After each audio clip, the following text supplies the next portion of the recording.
order nating ito guys, oh. Dumating yung order natin sa in-order ko kahapon, kita ko sa Facebook. Ayan. Tinkidi ito lahat guys. Ito ay tinkidi lahat. Unboxes natin ito. Ipakita ko sa inyo kung anong laman ng tinkiding kong binili kahapon. Ito guys, yung ating tinkidi na binili sa online. Ito ay online. Kung kikita nyo guys.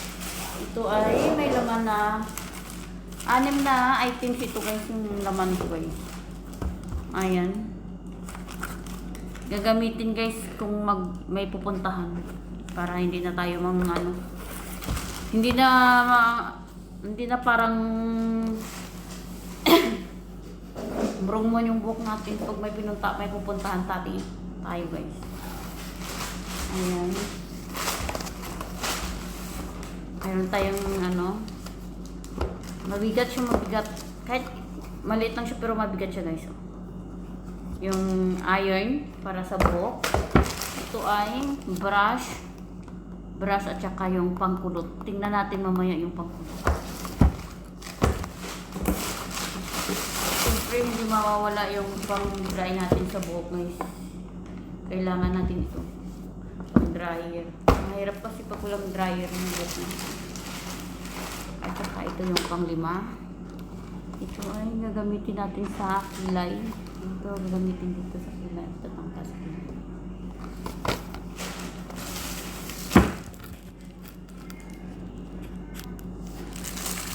At saka ito guys. Ang ganda guys. Ang ganda ng bisidla ng tubig. At that's all. Yan lang lahat.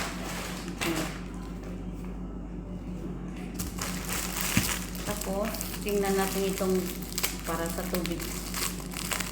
Parang ganda siya guys, no? Ang ganda niya.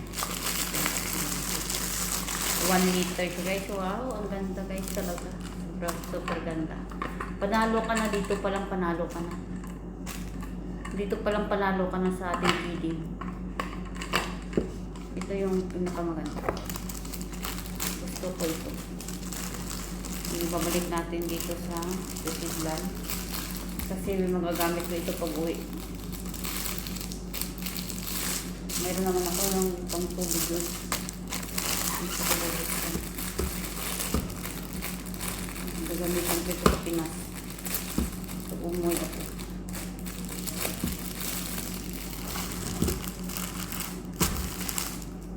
Ayan, panalo ka na dito. Diba? Ito,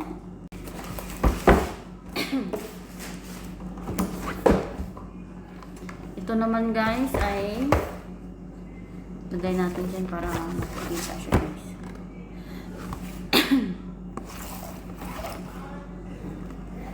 Ito naman guys yung isa para sa battery operated eyebrow trimmer or shaver. Hindi pa ako marunong gumamit nito guys. Paano kaya gamitin ito? Wow guys, oh. Tingnan nyo siya guys. Wow, ang ganda naman nito guys. Oh. Ang ganda niya, ang ganda ng kulay niya.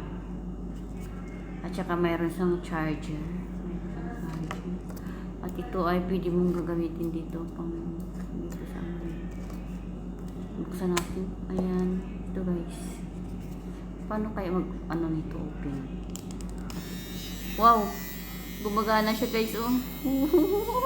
Gumagana siya. Ganda siya. Sa kulay niya pa lang, panalo ka na sa kulay niya guys, no? Ilagay natin. Dapat dalawa ito eh. Bakit isa lang ito? Dalawang nyo.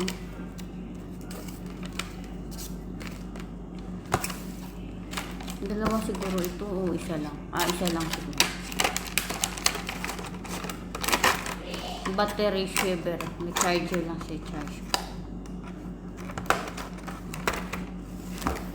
Dito na tayo ngayon. Tapos na tayo sa dalawa, di ba?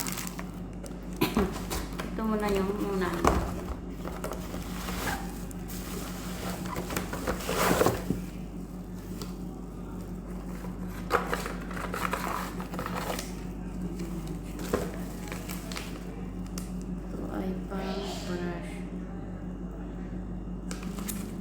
pala ito pagparas nito.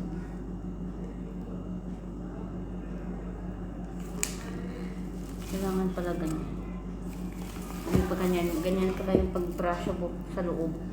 Sa loob mo siya i-brush ganyan.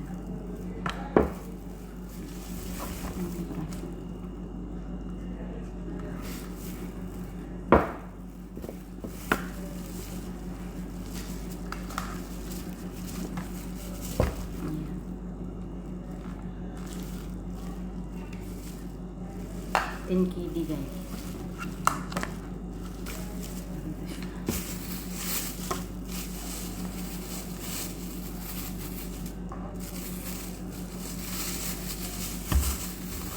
So, kasunod natin yung ito guys. Ito naman yung pang curly guys. Pang curly. Ito naman yung pang curly niya. Pangkulot. Pangkulot sa buhok. May guide siya. Mayroon siya dito. Siya pasok yung pang ano. Marunong dito guys. Ganyan siguro yan. Try ko ito mamaya. Try natin ito mamaya.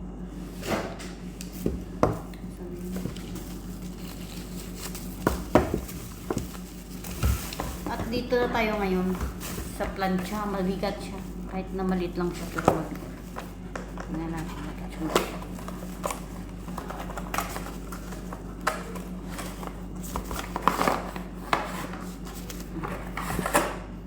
Wow, ang ganda ng ano niya guys. Maganda siya. Kasi malaki yung ano niya dito. Okay naman siya guys. Kasi hindi naman siya masyadong maliit talaga. Okay lang siya kasi dati nakabili ako ng plancha sa buhok. Sira yung ano. Tapos maliit lang to. Ito malaki. Malaki siya. Ayan. Ito na yung pang. At dito na tayo ngayon sa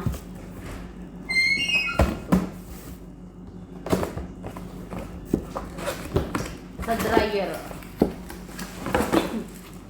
Ayan yung dryer nila. Pero ang ano,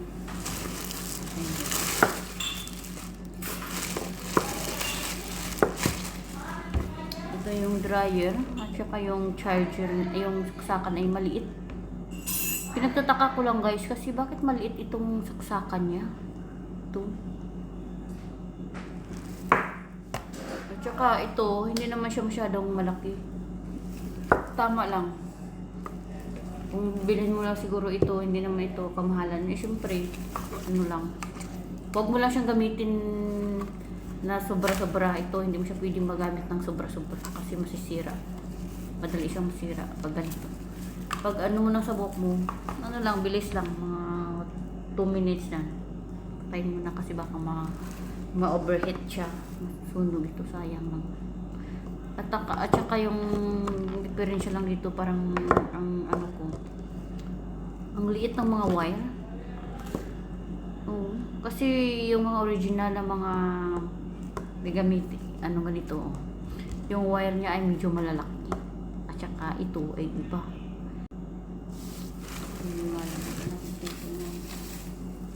Ngayon ba guys, ibabalik na natin siya sa carton.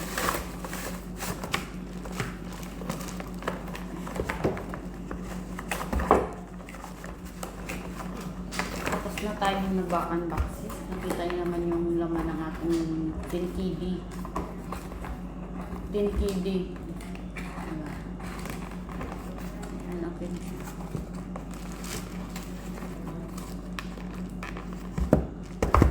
Ngayon, dito na naman tayo sa ito.